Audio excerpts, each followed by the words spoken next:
दादा, माळेगाव सहकारी साखर कारखान्याची निवडणूक पक्ष म्हणून आपण लढणार आहात का? अद्यापर्यंत कुठला निर्णय झाला का? कारण कार्यकर्त्यांमध्ये इच्छा आहे की अशी कारखाना लढला पाहिजे. तुम्हाला त्या संदर्भात काय वाटतं? नाही, काय आहे, कार्यकर्त्यांनी आम्हाला भरपूर साथ दिली.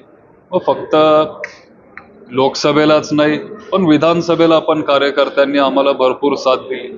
2 वर्षापूर्वी 1.5 वर्षापूर्वी जे काय झालं पक्षामध्ये, आमच्या कार्यकर्त्यांसाठी सोपं नव्हतं आमच्या सोबत राहणं. आज आमच्याकडे काय, एक संस्था नाही, सत्ता नाही, कुठं पैसे नाही, काही नाही, तरी पण हे सगळे कार्यकर्ते आले आमच्या सोबत, ते राहिले.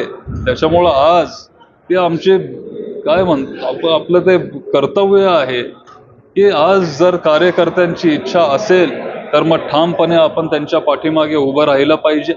आणि माळेगाव हा कारखाना किंवा सोमेश्वर कारखाना किंवा ऊसाच्या क्षेत्रामध्ये, कारखानदारीच्या क्षेत्रामध्ये पवार साहेबांचं खूप मोठं योगदान आहे. आज नाही, 40-50 वर्षापासून.